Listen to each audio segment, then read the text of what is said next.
Bonjour, je m'appelle Reynald Laurent. Donc, je vais vous présenter ici un prototype qui s'appelle Honeybees. Donc, c'est un jeu de développement de ruches dans lequel les joueurs vont devoir gérer l'évolution des castes temporelles de leurs abeilles, c'est-à-dire les métiers que les abeilles vont exercer tout au long de leur vie.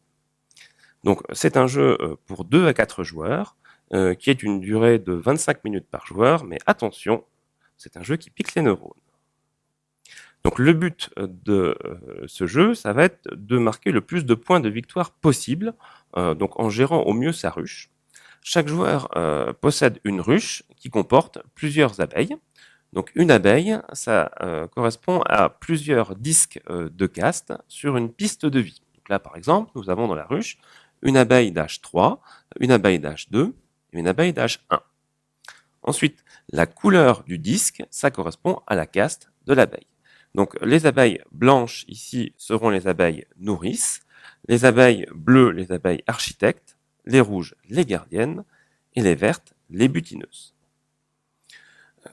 Donc ici, par exemple, si je prends cette première abeille, eh bien c'est une abeille qui est actuellement gardienne, sa caste actuelle c'est gardienne, mais elle a été au premier âge de sa vie une nourrice.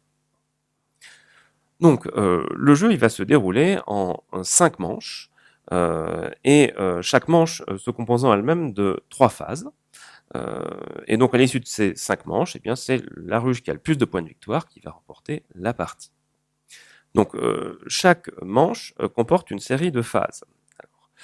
Donc on commence par une phase de génération. Phase de génération, c'est le moment où les joueurs vont essayer de configurer leur ruche au mieux. Donc il va falloir faire évoluer les abeilles. Donc par exemple, si j'ai ici une gardienne, je vais pouvoir soit la garder comme gardienne, soit par exemple la faire évoluer en butineuse si je le souhaite. Alors l'intérêt, si je garde la même caste, c'est que mon abeille va devenir une experte dans son métier et qu'ainsi elle va être plus efficace pour réaliser ses actions.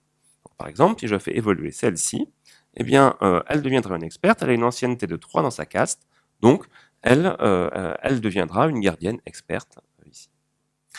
Je peux aussi décider de changer de caste, par exemple, si je fais évoluer celle-ci, que je la transforme en butineuse, eh bien désormais elle deviendra butineuse, mais grâce à ça, je vais pouvoir, comme j'ai fait un changement de caste, gagner de l'expérience au sein de la ruche.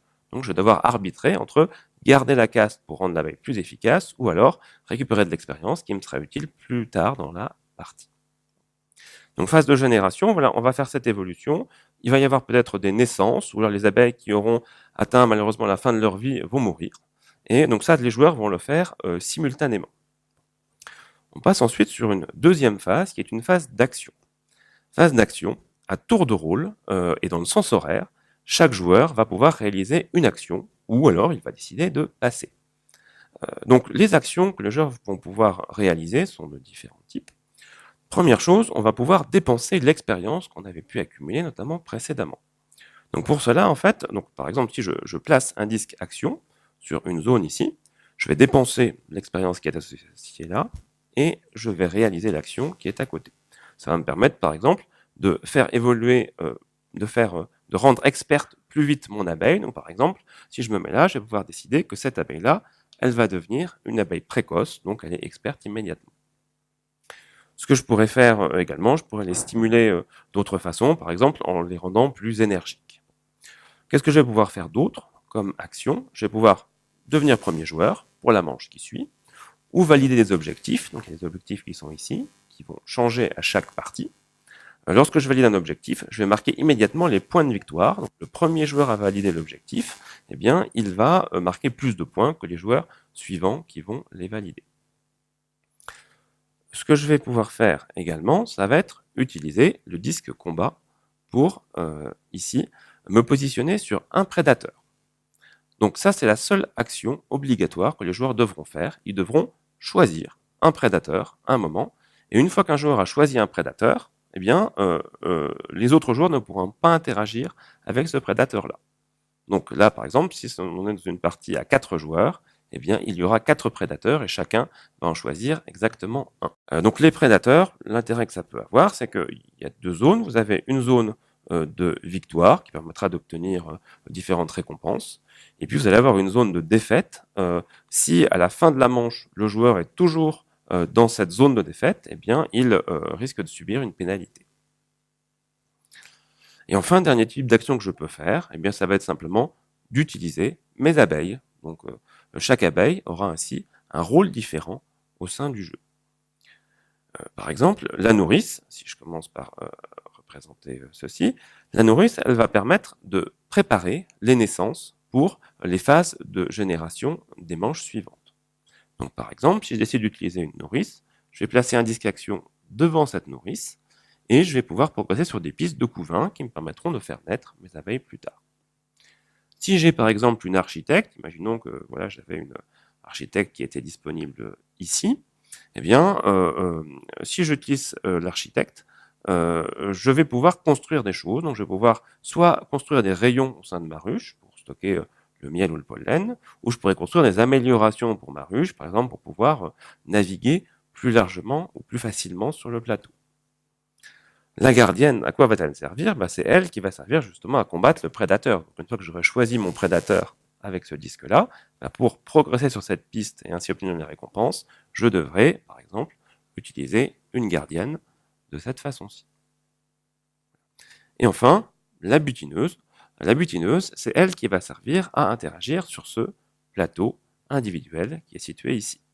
Donc la butineuse, elle peut servir à faire des déplacements, à faire des explorations de territoires. Donc elle va posséder des points qui lui permettront de découvrir de nouveaux territoires.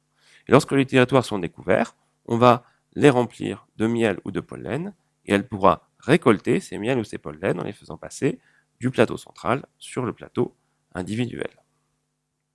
Donc voilà, ça correspond à cette phase d'action. Comment les joueurs vont gagner des points de victoire à cette étape? Alors ça va être effectivement en validant des objectifs, ça peut être une chose, mais à chaque fois que leurs abeilles vont faire des actions, ils vont pouvoir monter sur des pistes de développement qui sont situées sur le plateau individuel. Donc par exemple, si je décide de faire une exploration, eh bien dès que j'explore un nouveau territoire, je vais monter sur ces pistes. Et quand je monte sur les différentes pistes, je vais pouvoir gagner des récompenses qui sont le long de cette piste. Par exemple, je monte ici, je vais gagner immédiatement un point d'expérience que je pourrais utiliser pour la suite de la partie. Si je monte plus haut, je vais pouvoir gagner des points de victoire et je vais vraiment avoir intérêt à monter assez haut sur ça. Une fois qu'on a fini cette phase d'action, on va passer sur la dernière phase du jeu qui est une phase de repos. Alors la phase de repos, on va faire plusieurs choses. Première chose, si on n'a pas réussi à sortir de la zone de défaite du prédateur, c'est à ce moment-là que le malus va s'appliquer. Alors le malus, qu'est-ce que ça peut être? Eh bien si malheureusement, voilà, j'ai rencontré un prédateur pilleur et que je n'ai pas réussi à le repousser, eh bien le prédateur va venir piller du miel dans ma ruche. Si c'est un prédateur tueur, il risque peut-être de tuer une de mes abeilles ou de la blesser. Donc on va appliquer ces effets-là. Après, il va falloir nourrir les abeilles. Donc c'est là que vient l'utilité du miel. Donc le miel va servir à nourrir ces abeilles-là. Et ensuite, au sein de la ruche, en fait, on possède plusieurs rayons qu'on peut construire. Voilà, ça sert à ça. Donc par exemple, voilà, vous voyez ici, je vais pouvoir, lorsque je progresse sur cette piste, construire des rayons.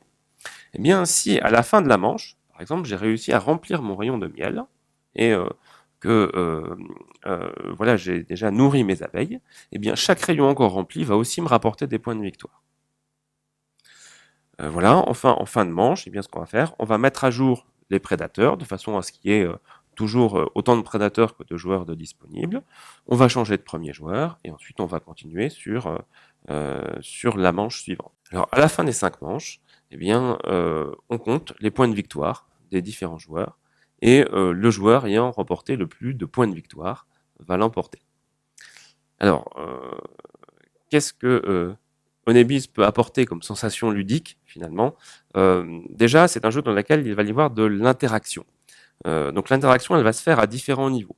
Elle va se faire tout d'abord au niveau des objectifs. Le premier joueur à valider un objectif eh bien, va rapporter plus de points que les suivants. Donc il faut essayer de prévoir pour pouvoir valider l'objectif ou être dans les premiers. L'interaction, elle va se faire ensuite au niveau des cartes prédateurs, puisqu'il y a autant de cartes prédateurs que de joueurs.